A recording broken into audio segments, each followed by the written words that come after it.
तर शक्तीपीठ महामार्गाच्या विरोधात लातूर जिल्ह्यातील शेतकरीही मोठ्या संख्येने धरणे आंदोलन करतायत। लातूर जिल्ह्यातील 500 हेक्टर जमिनीवरून शक्तीपीठ महामार्ग जाणार आहे। जिल्ह्यात 45 किलोमीटरचा हा महामार्ग आहे आणि त्यामुळे हजारो शेतकऱ्यांच्या जमिनी यामध्ये बाधित होणार आहेत। तर या सगळ्याचा आढावा घेतलाय आमचे प्रतिनिधी सुनील कांबळे यांनी।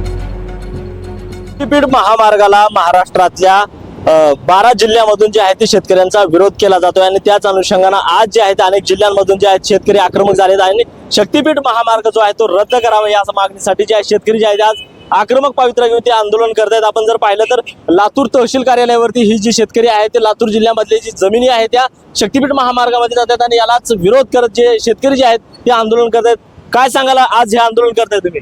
आंदोलन ही शेती म्हणजे आमच्या शक्तीपीठाची काही गरज नसताना विनाकारण बागायती जमिनी चालल्यात। आमचा पाण्याचा बेल्ट आहे, मांजराचा बेल्ट आहे आणि बऱ्यापैकी उत्पन्न देणाऱ्या जमिनी एवढ्या जमिनी काही पुन्हा मिळणार नाहीत आणि काही फायदा होणार नाही शेतकऱ्याचाही। म्हणून ह्या रस्त्याला विरोध आहे आमचा। बरं, काय मागणी आहे सरकारकडे? रस्ता रद्द करायची। आमच्या जिल्ह्यातून रस्ता नकोय, आमच्या क्षेत्रातून नको, आमच्या तालुक्यातून गरज सुद्धा नाही। हाय ती रस्ते नीट करायची। ह्या शक्तीपीठा घालून पुन्हा विनाकारण एवढ्या मोठ्या जमिनी घालवायच्या। जमिनीचं क्षेत्र काही वाढायलेलं नाही, कमी व्हायला वरचीवर। आणि ह्याच्या अगोदरचे जे मुख्यमंत्री होते त्यांनी रस्ता रद्द करायचा म्हणून सांगितलेले तोंडी तरी, आणि लोकसभेच्या इलेक्शन मध्ये विधानसभेच्या इलेक्शन मध्ये लागल्यावर असं सांगितलेलं। तर आता पुन्हा ही नवीन सरकार आल्यामुळे आता ह्याचा घाट घातलेला आहे रस्त्याचा। मला तू काय नाव आहे तुझं? आरुष संतोष बाळे। तू पण या आंदोलनामध्ये सहभागी झाला, काय मागणी आहे? शक्तीपीठ महामार्ग रद्द झालाच पाहिजे, कारण महामार्गाची गरज नसतानाही सरकार शेतकऱ्यांवर लादत आहे। आता काय किती ह्या लातूर जिल्ह्यामधून किती एकर जे जमीन आहे ती या महामार्गामध्ये जाणार आहे? किती जे गावं जे आहेत त्यामध्ये बाधित होणार आहे?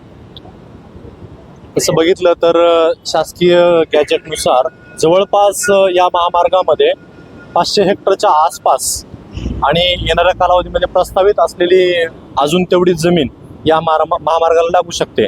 कारण जेव्हा पुढील मोजणी होते तेव्हा ते जवळपास फायनल होईल असं वाटतं आणि यामध्ये जवळपास 1000च्या आसपास शेतकरी या महामार्गामुळे बाधित होणार आहेत आणि ते कुटुंब जवळपास तिथून त्यांना स्थलांतर केल्याशिवाय पर्याय नाही। आज हे आंदोलन करताय तुम्ही, पुढची भूमिका तुमची काय असणार? आम्ही हे जे काही आंदोलन आहे तर 7 मार्च 2024ला जे काही गॅजेट निघालं त्या गॅजेटच्या माध्यमातून या भागातून हा महामार्ग जाणार आहे ते आम्हाला कळलं। तेव्हापासून आम्ही ऑन रेकॉर्ड हरकती नोंदवलेल्या आहेत, आम्ही ऑन रेकॉर्ड निवेदनं दिलेले आहेत, प्रत्येक लोकप्रतिनिधींना भेटलो, प्रत्येक सगळ्या कार्यालयांना आम्ही निवेदनं दिलेले आहेत, मंत्रालयामध्ये निवेदनं पाठवले आहेत, मुख्यमंत्र्यांना निवेदनं दिलेले आहेत। जर आम्ही इथून पुढे 15 दिवसाचा अवधी सरकारकडे ठेवतोय की आपण आमच्या भागातून हा महामार्ग कायमस्वरूपी रद्द करावा